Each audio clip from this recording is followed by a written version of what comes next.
Okay, so let me share my screen with you.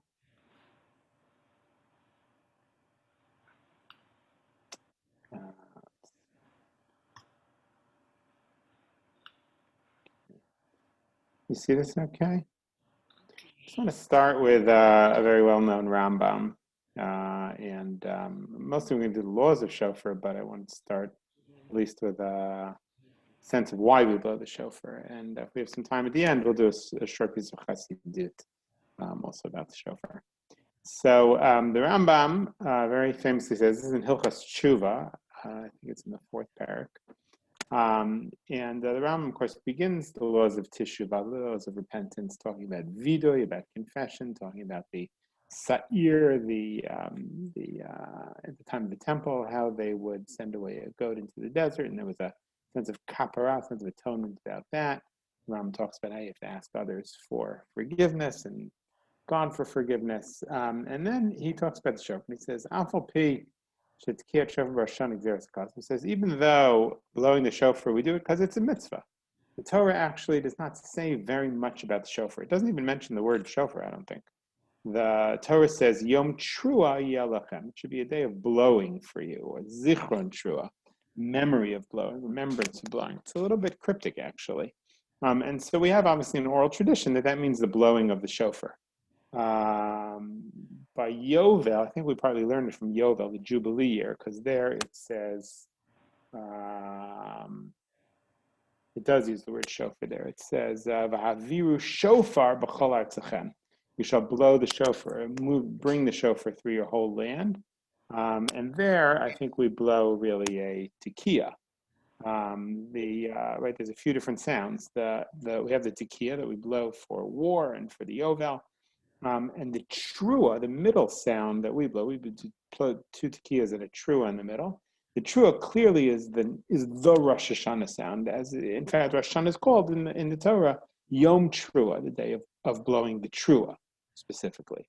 So as I mentioned the other night on a class, the Gemara says that a trua is a cry, specifically the sound of the cry of a mother. It seems like from the Medrash, the cry of Sarah when she hears about Yitzchak being brought onto the altar, the cry of Sisera's mother for Sisera, who was the Canaanite general that the Jewish people killed in a war. It was a good thing, but Sisera's mother cried as she found out about his death. And Gemara says that the word used there, Yolala, tells us that because a similar word is used by shofar, that the shofar has to sound like a cry. And we'll talk a little bit more about that when we get to the sounds of the shofar. But the Rambam here writes that even though shofar is a mitzvah in the Torah to blow the shofar, it's also more than that. And of course, the Rambam is not one to just wax poetic in a book of Jewish law, so it must be pretty fundamentally part of it. He says, Remez Yeshbo, there is a hint within the shofar, Klomar, saying, Uri Yeshenim Mishinaschem, V'nirdamim Hakitzim Mitardimatchem. So that you should wake up ye slumbers from your sleep, and your sleepers from your deep sleep.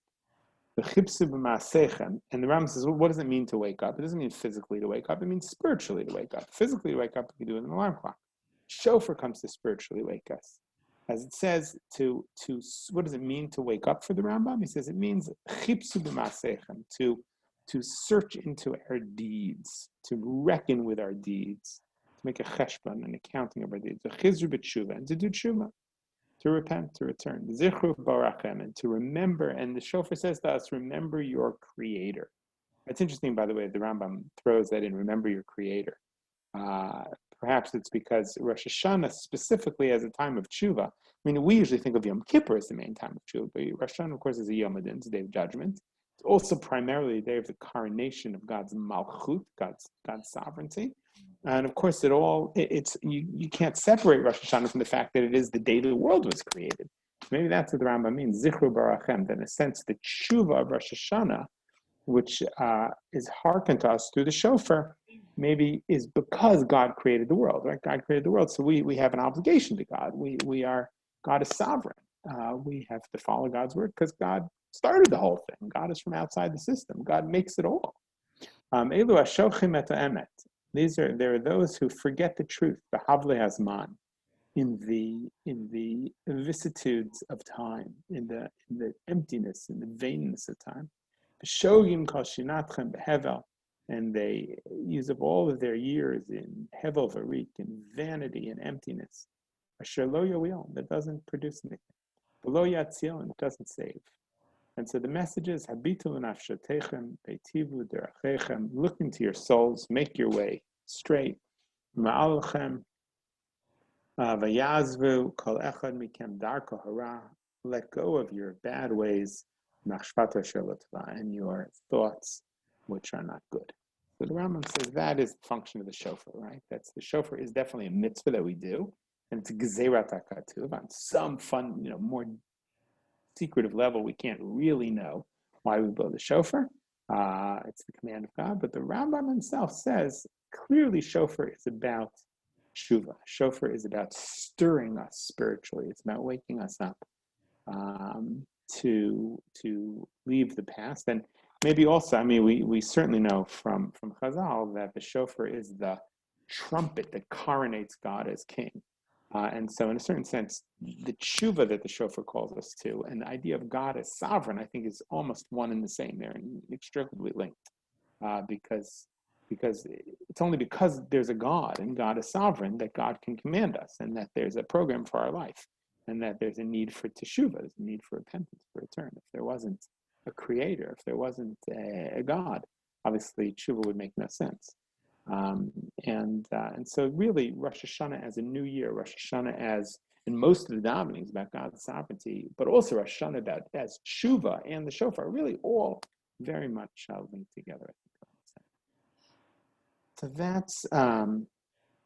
that's he says why we blow the shofar. And so it's also, I think it's a good thing to think about what we should think about during the blowing of the shofar, whether we're going to blow it ourselves this year, which many of us probably will, whether we're going to hear it in the park and not go to davening, or whether you're going to go to davening, one of the different minyanim that we're doing, and hear the shofar there. Obviously, one thing in our minds is that we're fulfilling the mitzvah of shofar, but it should be more than that. Shofar somehow should call us. I think that's important. Hold on one second. Oh, somebody's making that. Okay. So let's talk about the shofar. Let's start with the laws of shofar. Obviously, the first question is, where do you get a shofar? What kind of shofar should it be? Are there any dangers in buying the shofar? Could you get, instead of a shofar, a lemon? A bad shofar. So, what could possibly be wrong with a shofar? You buy a shofar, it's good. If it looks like a shofar, I assume it's a shofar, but that's not necessarily so. The issues with shofar are a fewfold. Number one, you have to know, first of all, that it comes from an animal. There actually was a few years ago, there was a whole shofar. There were businesses that were making shofars that were unkosher. They made molds that looked like a shofar, and they were mixing together, I don't know, like animal bone dust and glue and something else. And they were making something that looked like a shofar, felt like a shofar, functioned like a shofar, but it was not a shofar. And it certainly was not a kosher shofar. And that was discovered. But there had been many of those in the market. So you have to know, it has to be not just any shofar can you trust. You want to get it from some kind of reputable source. Now, there are also things in the process of making a shofar that could make it unkosher. For instance, when they make a shofar is not hollow by nature. A shofar is filled with it's a bone of an animal. It's softer inside. It's what do you call it? Marrow? Cartilage? Something else. Has another word. Let's see, I think. There's a kind of animal tissue then. I forgot. But you can read about it online, as I did. And so what you do to make a shofar is you boil it, and that softens the inside. You scrape out the inside. You then have to drill a hole for the mouthpiece. There's not naturally a hole there. You have to drill a hole for the mouthpiece, and you have to cut the end, because when it comes off the animal, it's not very clean. So you have to cut off the end. And that's all fine. But the halacha is that if the shofar got switched, let's say that somebody realized that the end of the shofar was pretty small, They can make it a little bit smaller. And the mouthpiece, because once you make it hot, it's very malleable. And so if they expanded the mouthpiece, which apparently is not that uncommon, and notice they switch the ends of the shofar, then it's not a kosher shofar. If the mouthpiece was enlarged so much that it would change the sound of the shofar. Now, it's not just that they drilled, but they actually expanded the mouthpiece such that it would change the sound of the shofar. That's also not kosher. The shofar needs to have its natural sound. This has been one of the issues this year with COVID, the question of can you put a mask over the end of the shofar? So there were rabbis in America that tested it, and they said, oh, okay, put a mask on the end of the shofar. Pretty much sounded the same. There were rabbis in Israel who tested the shofar and said, it did not sound the same. And so, it was a very famous posek in America, Yeshiva University, who wrote, it's fine to put a mask on the end of the shofar. And there were poskim in Israel who wrote, you cannot put a mask on the end of the shofar. If you do, you have not fulfilled your mitzvah. So we tested it in Shul this week, and blowing during Elul, at least what we discovered was that if you put the mask on very tight, it changes the sound. Put the mask on pretty loosely, it, normal loose, like it would be on a mouth, then it does not seem to change the sound. So that's what we're going to do.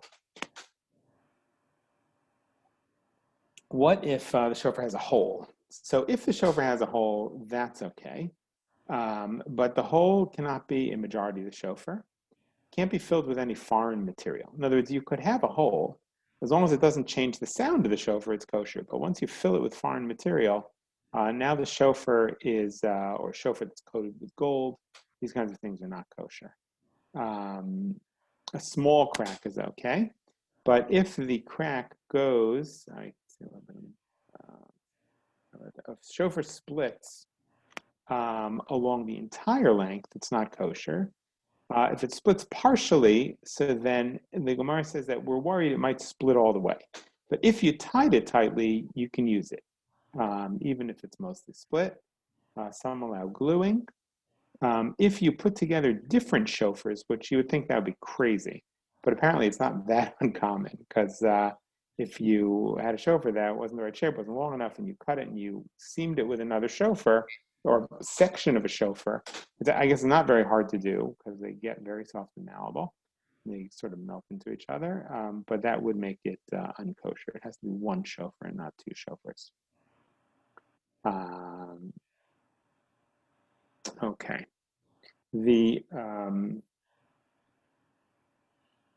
So that is the notion of a shofar. That's why one needs to know. Now, if you bought a shofar online, you buy from a regular bookstore, reputable bookstore, I think that's fine. There's a bunch of online places in New York. There's Eichler's, there's Judaica Place. I'm sure there's probably one in Baltimore. There's probably other ones. There's no reason that you can't trust those folks. Now, also, when you buy a shofar, if you look at the shofar, you should be able to tell if it has blemishes, if it has nicks. That probably means it's a real shofar, especially near the big end. If a shofar has been varnished inside, that will change the sound, and that would be a halachic problem. Maybe even on the outside also. If you've coated it with something on the outside and it changes the sound, that could be a problem. So shofar is pretty smooth, but it should not be coated with plastic or varnish or that kind of thing. It should have a mouthpiece. Yeah. Any website that you can recommend that we can trust? Yeah, you could trust like Eichler's, EICHLERS. There's also a place in Flatbush called Judaica Place. That one's pretty good. Okay. Either of those are fine. I don't know a ton of sites. There used to be a bookstore in Kent Mill called I think it might have closed. But I looked today, and I actually meant to order a shofar because I have a shofar. The shofar that I have is a very long shofar. You've probably seen it on postcards. It's like kind of curled. It's about 2.5 feet long. That's actually a Yemenite shofar. It's a shofar from an ibex, whereas a shofar from a ram is what we want to use. A shofar from a cow is not kosher. A shofar that is straight, shofar should be bent. You can, in the heating process, bend it a little. You could do that. You can't switch the direction, but you can bend the shofar to make it bent, as long as it's not from a cow, as long as it's from a ram, that type of animal.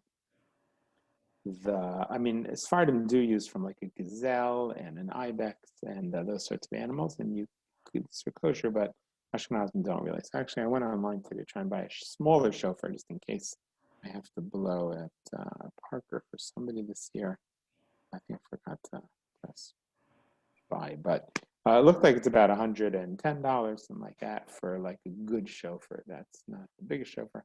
It looks like the best chauffeur on iCloud is like 140 or something. You can also get much smaller chauffeurs that are like not professional chauffeurs, but I assume kosher. But you'd want to ask, is this a kosher chauffeur? Is this a chauffeur for practice? Is this a chauffeur for chinuch? Sometimes there's chauffeurs like was mentioned that, like you make a chauffeur in the Chabad chauffeur factory for as a kid. It's probably not I'm not sure what kind of animal it's from. I'm not sure if it's really a kosher chauffeur. Okay, so that is the chauffeur itself. What about Another blowing? question. Yeah, please. So I'm just like on the website right now, for example, and you can buy professional large one for like $200 and kids one for 20. So like, what are you getting for that extra money? So the kids one, so I don't know if it's only sound or if it's a kashrus issue. So a kids one might not be kosher because it's a kid. That's probably why they're calling it kids. I would clarify with them. When I went on there, I was looking at what they call the professional chauffeur. That was the small one, or the medium one. It's like $114, I think. But they also have small ram shofar for $25. Do you have like, right. Do you have an idea? I don't know the difference. Some chauffeurs are kosher, but very hard to blow. For instance, when I was a kid, a lot of the chauffeurs were very thin. They weren't like curled like that. They were thin, and they just had one bend. That's a kosher chauffeur. I'm not sure exactly what kind of animal it's from. It must not be a regular ram. That's a kosher chauffeur, very hard to blow, much cheaper. But these chauffeurs are bent more, and they're from a ram, and they're also easier to blow. Remember, the bigger a chauffeur is, the easier it is usually to blow. The smaller the chauffeur is, it's very hard to blow. Not sure why that is. It can have also something to do with the mouthpiece, the natural size of the mouthpiece. On a bigger chauffeur, the mouthpiece is going to naturally be bigger, and because the end is bigger, and that also makes it much easier. Like the chauffeur I have, which is 3.5 feet long, is a piece of cake to blow. But the chauffeurs I grew up with, which were just these thin chauffeurs, were extremely hard to blow. So I'm not sure exactly what the difference is. I would check with them. It's funny because they call it professional. That definitely looked kosher, and I assume that the regular chauffeur is kosher, but I think it's just much harder to blow. And you don't have to. It's not like meat. You don't have to like worry about how animals slaughter or anything. No, that's so not part of it doesn't have to be slaughtered kosher. It has to be from a kosher animal, though. Yeah, and it can be almost any animal except the cow. So yeah, you don't need like constant hashgacha on it, but usually the ones that are sold in the market is some kind of hashgacha to make sure that they haven't plugged a lot of holes and that they haven't, that it's actually from an animal. Chabad kosher, they do those chauffeur factories. Yeah, I don't know if those are kosher. I feel like they always said they weren't kosher, but I don't know why. It seems like it would fit. Right, why wouldn't it be kosher? You're right, why wouldn't it be? So unless it's from like a cow, I wonder because it seems like it'd be very hard to get actual ram ones. In my mind, I wonder if it's from a cow, which would not be kosher, because that's a very common type of animal with a horn, right, a bull. It's hard to believe that they're slaughtering enough rams for get their chauffeurs. I don't know. That would be the issue. But you're right. If it's from a kosher animal and it's not from a cow, and it's been made correctly, then it should be fine. I don't know what they do with Chabad chauffeur factories. I mean, they're already cleaned out the inside, I think. Oh, so somebody wrote to me that that on Eichler's, if you ask them for an easy to blow chauffeur, they'll send you one and it works well. Somebody else mentioned to me that they were told that most shofar come from rams slaughtered for the Muslim holiday of Eid in Morocco. Wow, that's right. That's fascinating. So Eid is so you can't use a shofar that was made for avodah zarah, for idolatry. But of course, Islam is not idolatry; it's monotheism. And Eid, of course, celebrates the binding of Yishmael. All right. Okay. So they slaughter. Actually, when we lived in India, our Muslim neighbors slaughtered one in the hallway of the building. There was a lot of blood, but I guess they enjoyed. And there's a few. Yeah, that's right. Oh wow, so that's fascinating. Maybe that's where they come from. So maybe the Chabad ones are kosher. I'm not sure why the Chabad always tells you they're not kosher. It'd be interesting to find out. Okay, let's talk about blowing the shofar. This is important. This, of course, comes up in shuls every year. You've probably seen in shuls that there's usually a rabbi there who says Tkiya, Shvarim, Trua, and it's hard to figure out like what So why do you do that? Why is that? That's called the makri, person who calls out the sounds. Why do you need a makri? So the halach says that you need a makri. You don't really need one. You need one so that the Baal Tokeya, the person blowing the shofar, doesn't become confused. You want them to remember where they're at. Obviously, in the old days, there weren't as many siddurim, so that was probably a factor. But that's why it's makri. The other reason for the makri is so that in case there's a problem, a halachic decision can be made about whether you have to blow the sound again. What's involved in the sound of the shofar? So, as I mentioned before, we blow three sounds. Sometimes blow four sounds, right? We blow a tekiya. So we learn from the oral tradition that we have to have a tekiya at the beginning and a tekiya at the end. And in the middle, there has to be a trua. It says in the Torah 3 times it mentions trua about Rosh Hashanah, and the Gemara learns from that you have to blow 3 times. So what we know now is that you have to blow a tekiya before and after, and you have to blow a trua in the middle, and you have to blow it 3 times. And so in theory, that should be 9 sounds, and that should be the end of Rosh Hashanah.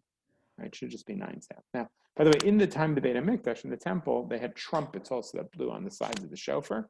The trumpets would blow with the shofar, and the trumpets would stop, and the shofar would keep going. So there's really a sense of the coronation of the divine there.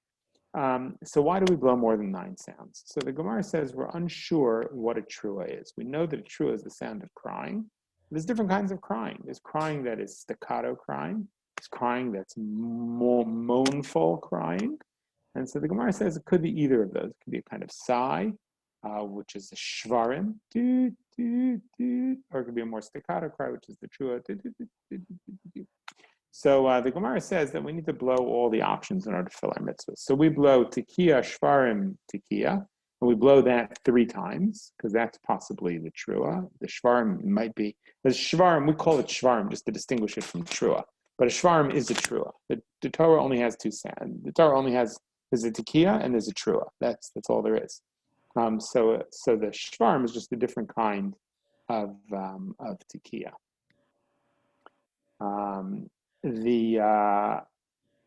But we call it a shvarim.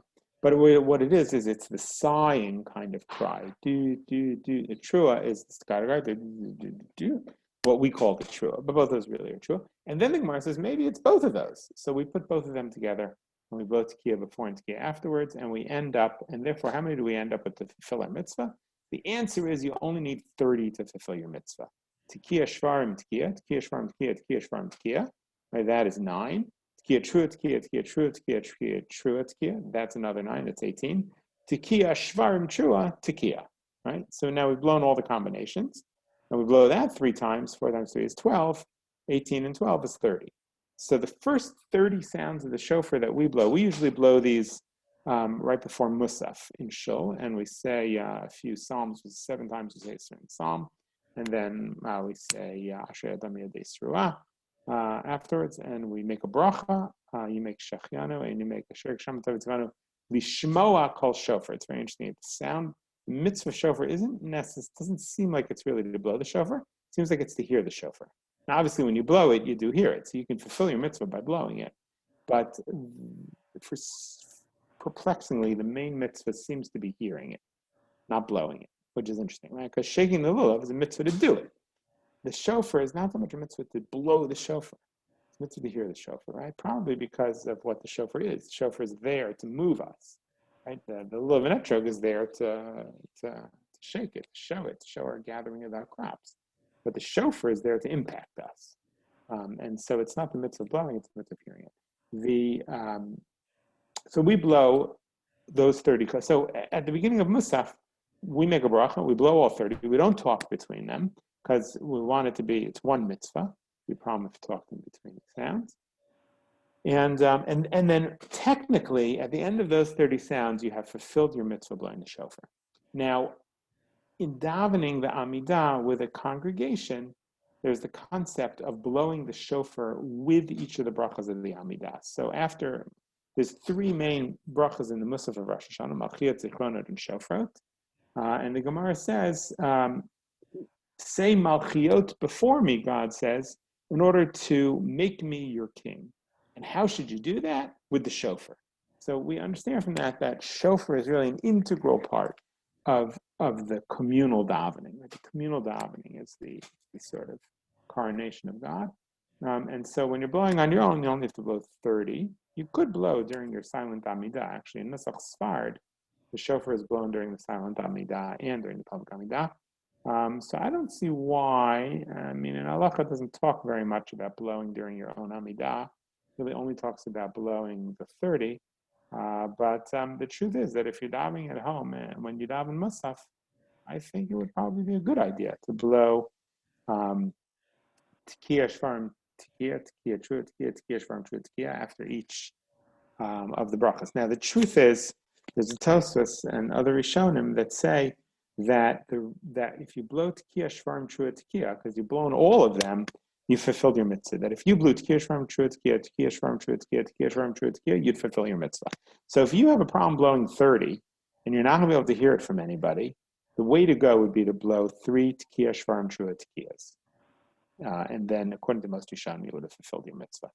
And so, another option during davening, if you want to blow during davening, you don't have to, but if you want to blow during davening, I think if you're home and you're blowing, you should blow those 30 for sure. That really fulfills your mitzvah, according to everybody. And then, if you want to blow during davening, but you don't want to blow 10 after each bracha, you could just blow Tekiah, Shvarim, True, Tekiah after each bracha, and that would certainly fulfill, according to most Rishonim, the mitzvah of concept of blowing shofar with prayer. But again, if you don't want to blow all of those, the first 30 is certainly enough.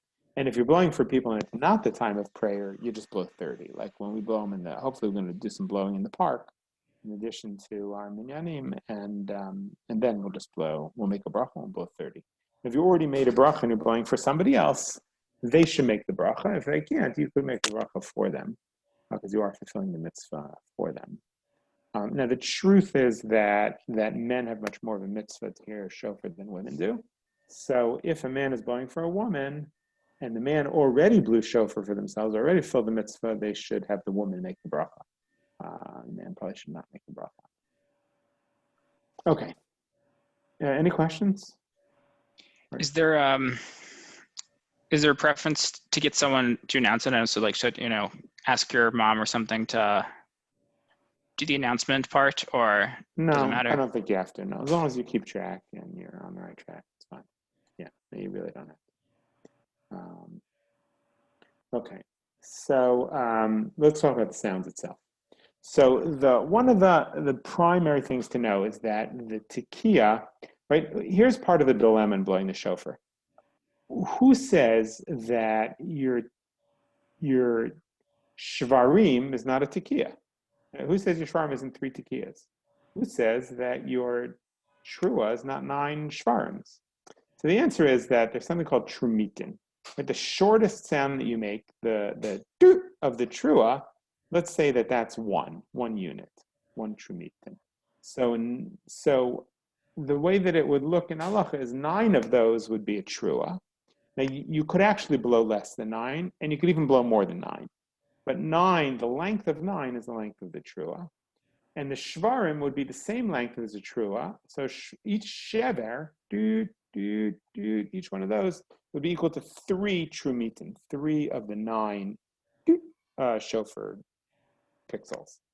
And a trua would be equal also to 9. right? So if you have the 9,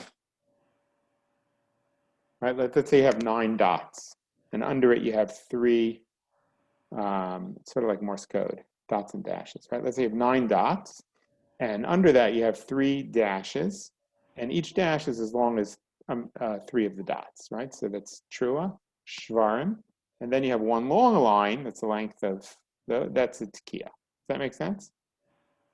The tekiah, the shvarim, the trua are all fundamentally actually the same length of sound. It's just that the tekiah is one sound, the shvarim is divided up into 3, and the trua is divided up into 9. But in terms of seconds that it takes to blow them, they'll be the same. Yeah? That makes sense? Okay. Now, the halacha is that the tekiah on both sides of the trua, or both sides of whatever's in the middle, the tekiah on the ends of the sandwich should be the same length as what's in the middle. As a result of that, when you blow a shvarim, or you blow a tekiah, if you blow tekiah, shvarim, tekiah, let's say that your tekiah is 3 seconds. So your shvarim is going to also be 3 seconds, and your tekiah on the end should be 3 seconds. But when you blow tekiah, and if you blow tekiah, trua tekiah, let's say it's the same thing. Your tekiah is 3 seconds. Your trua is, each doot is a third of a second. So you have 3 seconds for the trua, and then your tekiah at the end is 3 seconds.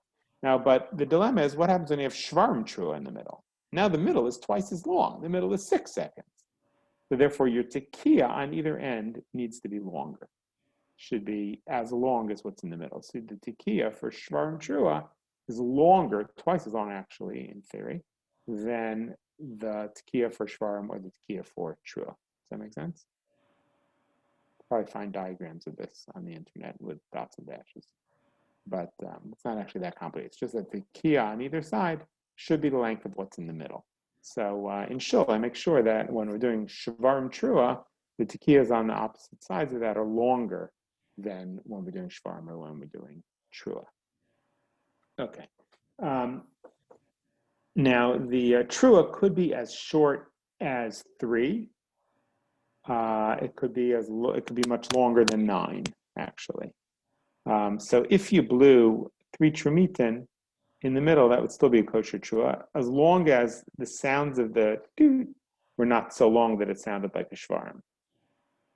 It's an interesting question. Why isn't that a shvarim?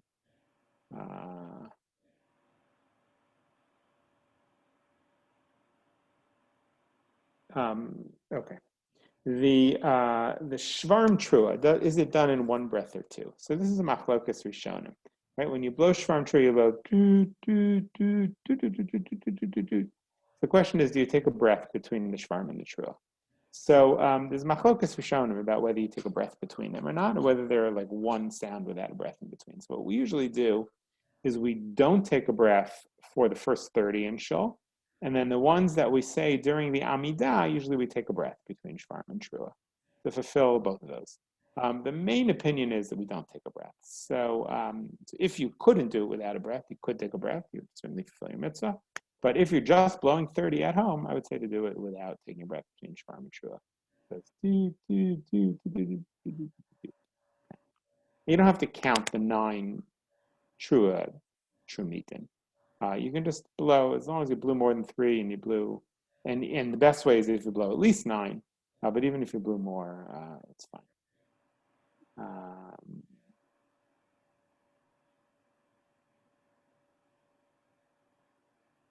Okay, so in general, let's say that you blew the wrong sound. Let's say that you're blowing tekiah, trua tekiah, and you blew a shvarim instead. So how far back do you have to go? So the answer is you only have to go back to that line. You only have to go back to the tekiah. You don't have to go all the way back to the beginning of your 30. Just go back to the beginning of that line. If you blew an extra sound, you also would go back to the beginning. There are some situations, it gets pretty complicated with the halachas. There are some situations in which you don't have to even go back to the beginning of the line. Like let's say you tried to get a sound and you just got a sound and it didn't make a lot of sense. It really wasn't the sound you wanted. You could just do it again. You don't have to go back to the beginning of the tekiah line. But generally, if you're in doubt, if you can go back to the tekiah, then in almost all situations, that's fine. Very, very rarely do you have to go back all the way to the beginning of 30. Hardly ever. Really, if you just go back to the tekiah, that's right before the middle one, then you would be fine. Okay. That basically is the halachic side. Any questions? And we'll want some piece of chassidut and then we'll end. By Shafner. Oh, please go ahead. Oh, this is not exactly Shofar related, but Elul related. Yeah. Is there there's no like Koran Slichot book out. What are the options for that? There's no Koran Slichot? Maybe there is, that I'm just not aware of it. I've never seen it. I don't know. There's definitely an art scroll Slichot. There's definitely the one they use in the shul. What is it? Rose plum, maybe. Yes, is it in the back of the regular Koran Siddur? Maybe it's not. The daily. Daily's not in the back of the Koran Siddur.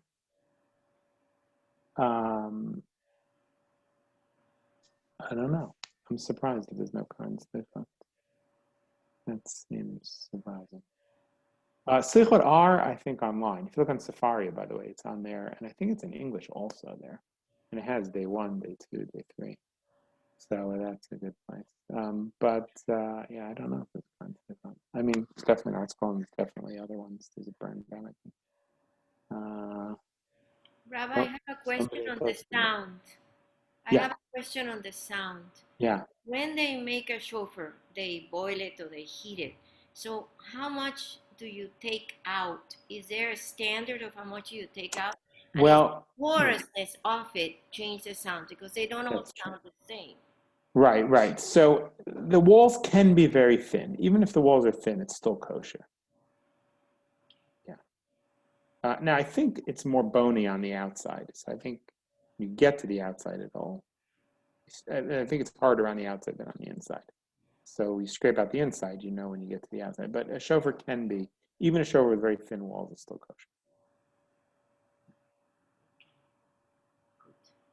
Okay. Right, I'll do a short piece of chassidut.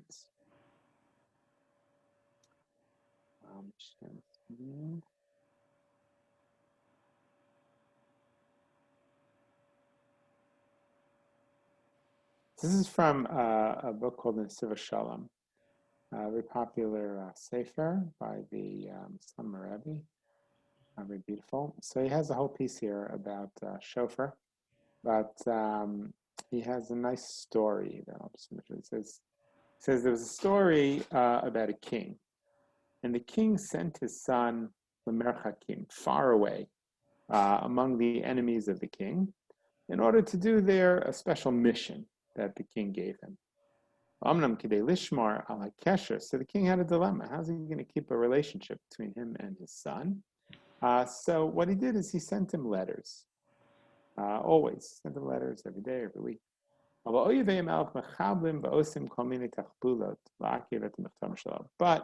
the people the enemies of the king, they would mess up the messages, mess up the letters. And it wouldn't really reach the son of the king, or they would like sort of erase parts of it or garble the messages. Not to get a kesher bain, because they wanted to separate the king and his son. They wanted to sever the connection between the king and the son. Obviously, in every Hasidic story, the king is God and the son is the Jewish people. And he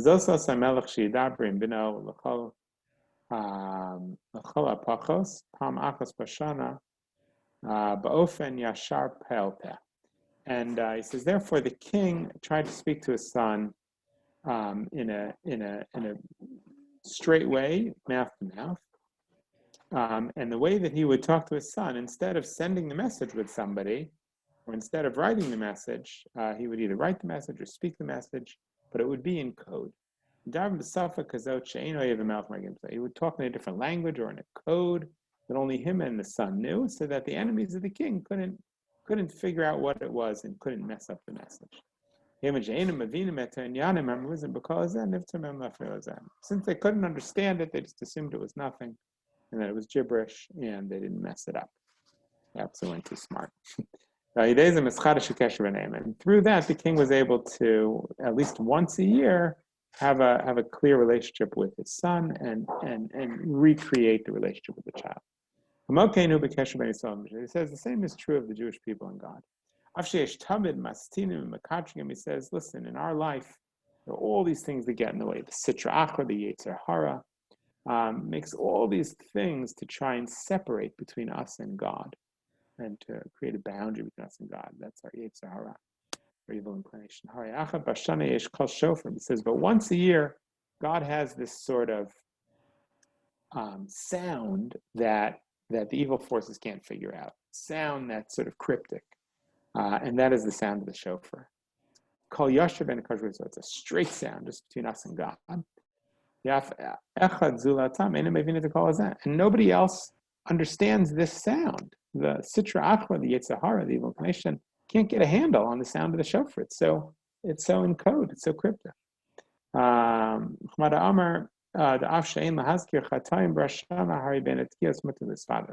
It's interesting. He says that even though it's talk between shofar, he says, and we don't say al chetz on Rosh Hashanah. He says there was a custom to confess one's sins, I guess, quietly, between the sounds of the shofar.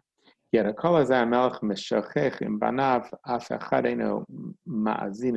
and nobody else understands the sound. You can't hear the sound. He says,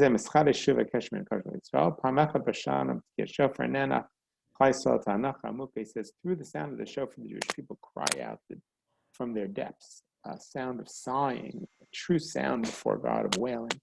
And the evil inclination, the other side, can't do anything to it. Even if all the gates are closed, God will hear the sound of the shofar, will connect us to God. It breaks down all the walls between us and God. The deep cry. The Jewish people cry to God once a year. And nobody can get in the way. It's like when the Kohen Gadol, the high priest, enters once a year into the Holy of Holies. It says, and nobody was in the tent with him. There's just an intimacy between him and God, and nobody else can get in the way on Rosh Hashanah Yom Kippur. And then he compares it to Yosef and his brothers.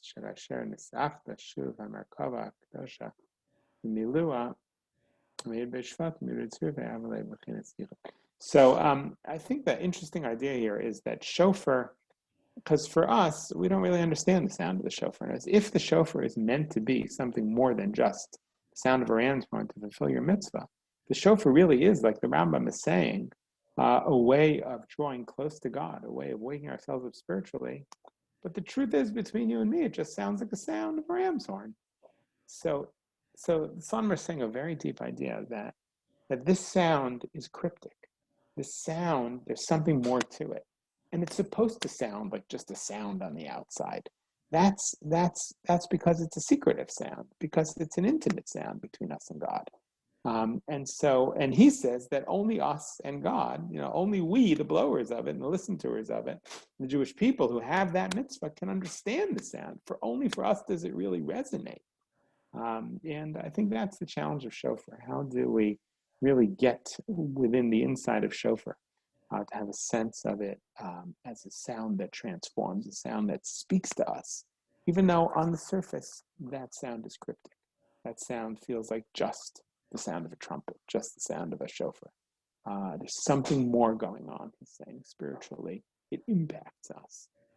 Somehow it draws us close to God.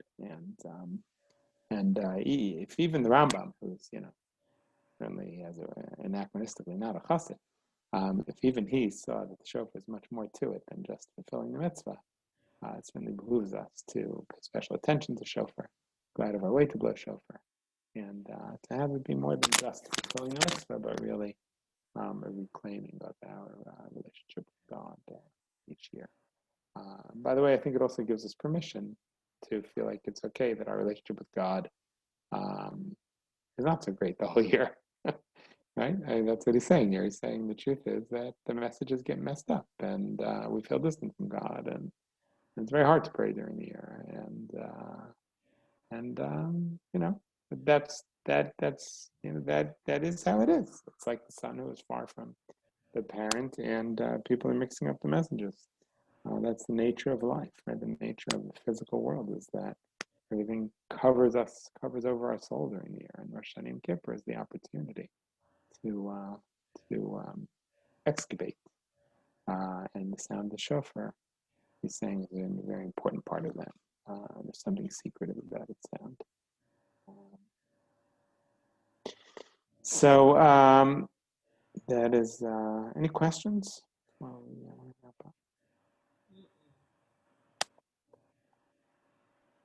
I have a really basic question, Rabbi. yeah. Sure. What is the bracha for blowing the shofar? Okay. It's Baruch Atah Hashem Elokeinu Melech Haolam. Asher. It's in the Siddur, by the way, and it's certainly online. Also, you can print it out. Baruch Atah Adonai Eloheinu Melech Haolam. Asher Kiddushanu B'mitzvotav V'tzivanu Lishmoa Kol Shofar. To hear the sound of the shofar. Shmoa Kol Shofar. Let me see. I bet the High Holiday Prayer Book is probably on Safari. Let's see if I find it. That way you'll know where it is. I can post a link. Here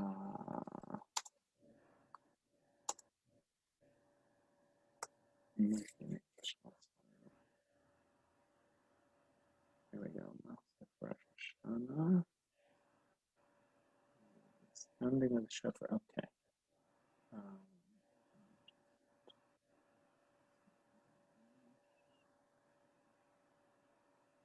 This is very good. I'm going to post this.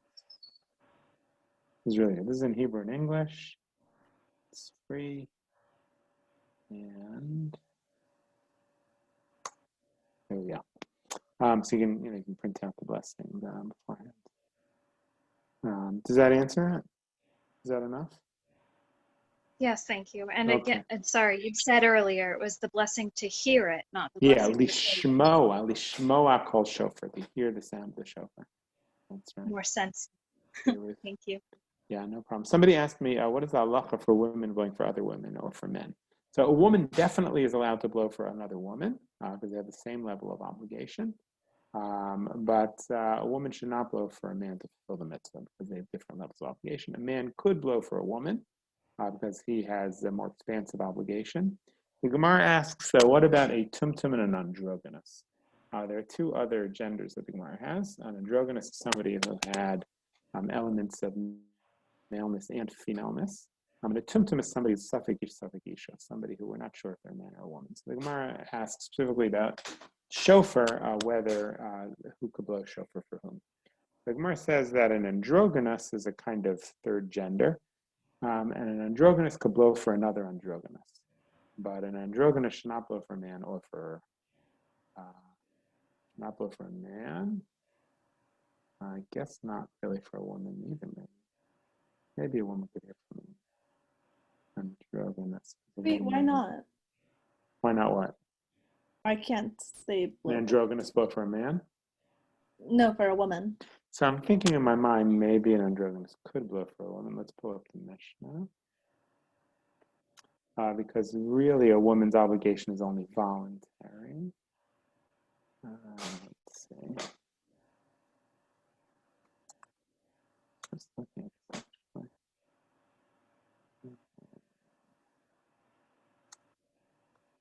The Rambam has this also.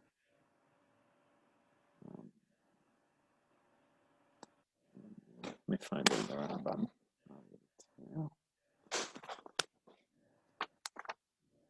Let's see.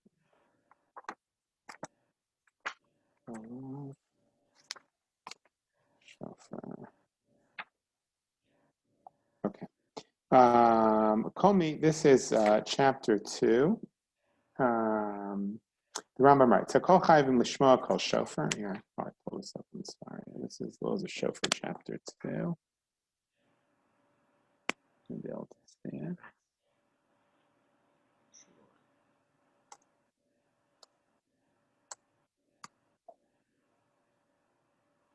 Here we go.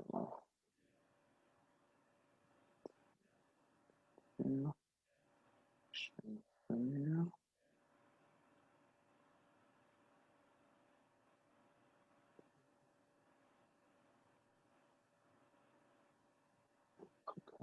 Yeah.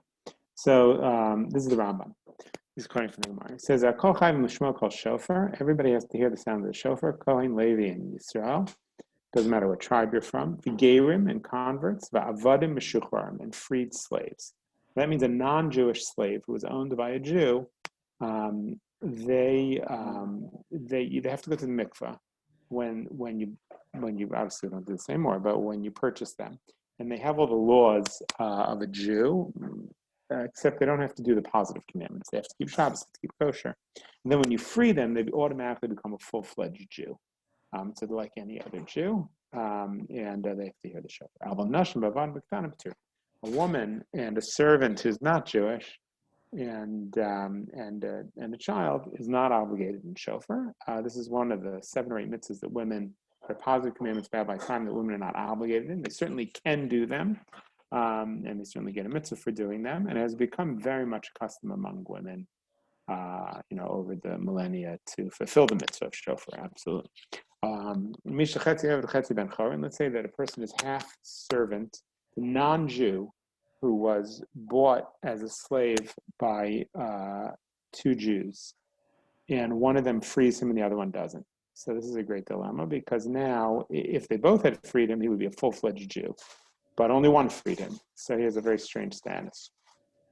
So if a person is half servant and half free, the tumtum, and that's the person I mentioned that we're not sure what gender they are. Androgynous, person is both genders, or androgynous again is really considered a third gender. Chayav, they are obligated. The Rambam says those folks are all obligated. So kol mi she'eino chayav dainu motzis chayav yidecho.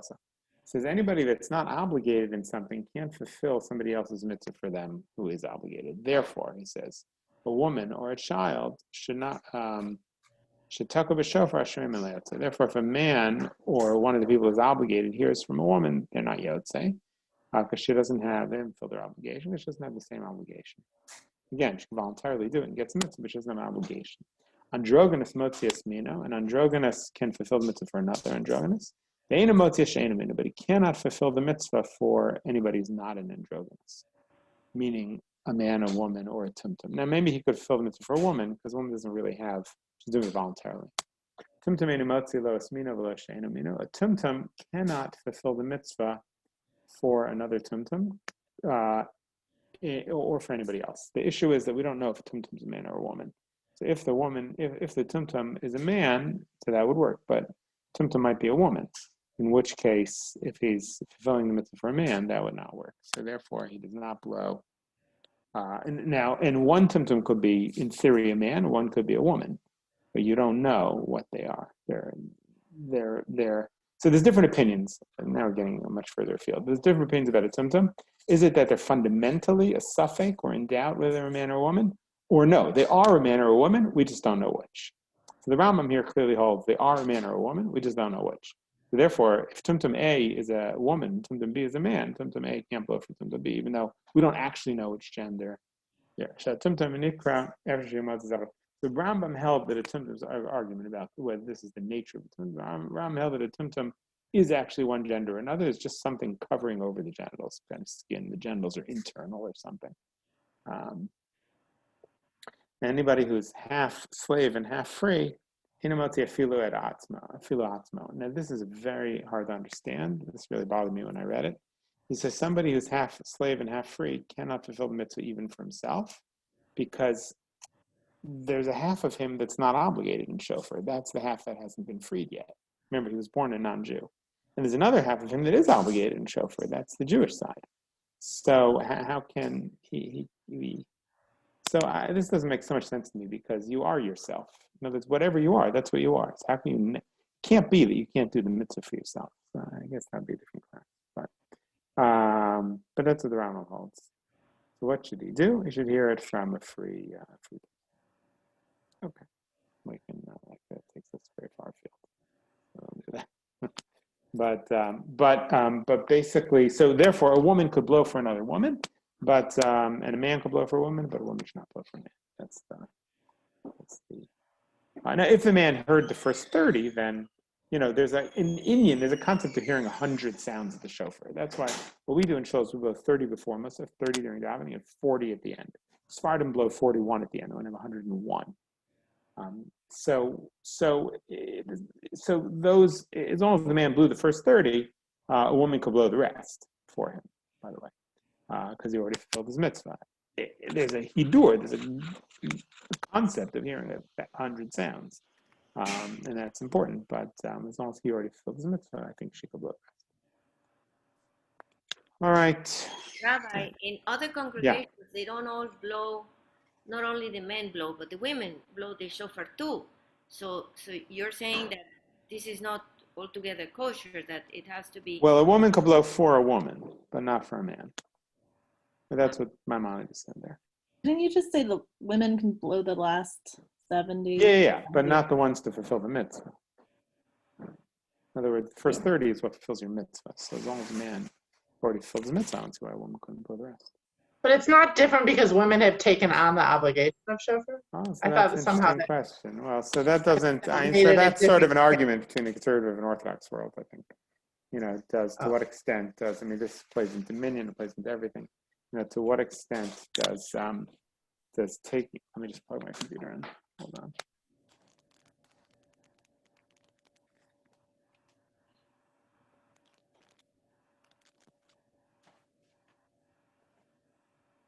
Okay, that's it. There's one radical in every class. No, I'm just kidding. To what extent, does that? So there are those certainly, and mostly in the third movement, who have certainly argued that you could take on that if you take on an obligation, maybe you become obligated in it. In terms of davening, Rav Goren tried to prove this in a tshuva that he retracted, in which or at least that says he retracted, that he argues, and he says a woman could make the bracha, according to Ashkenazim, a woman could say, Asher Kedushan Stavat Tivanu. She could say, God has commanded us. That's an interesting question. Could a woman blow for a man who cannot otherwise hear the shofar? So I would say it is certainly better than nothing. Again, as the Rambam said, it's a mitzvah, so it hasn't necessarily fulfilled the technical mitzvah, but there's certainly a concept of hearing the shofar. And the woman could, the woman could make a bracha, right? Because women are allowed to make a bracha on mitzvahs that they're doing. Right? Even if they're not obligated in shofar, they're allowed to make a bracha. In fact, they do make a bracha when the Shulchan Aruch says a woman wears tzitzis, a woman shakes the lulav, so she's doing the mitzvah. And she is part of the Jewish people. In that sense, she's obligated. She just happens to be exempt. It's not like a non-Jew who can't make a bracha because they're not obligated at all. As a woman is, in a certain funny sense, is obligated. She's just exempt. I know it's hard to understand that logic, but she's in the parsha of it. She's part of the Jewish people. The concept of shofar applies to her. She just happens to be exempt because of exemption. So it's certainly better than nothing. The question would be, let's say a woman already blew and made a bracha, and now she wants to blow for a man. Could she make another bracha? Would you say she wasn't really obligated the first time and she's allowed to make a bracha, so why can't she make a bracha now? Even though so I would think no.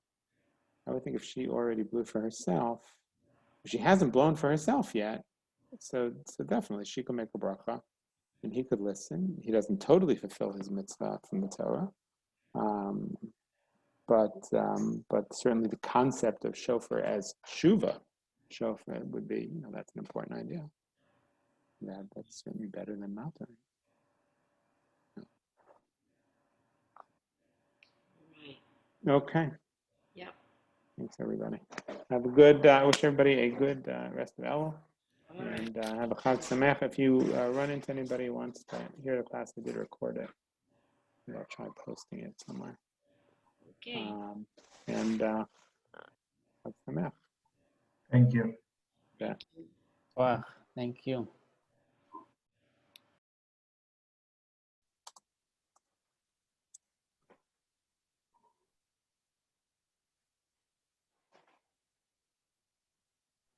Hey, how you doing? That was great. Oh, Thank you. good. Good. Let me see Yeah. if I left the recording. Hold on. Oh. Where's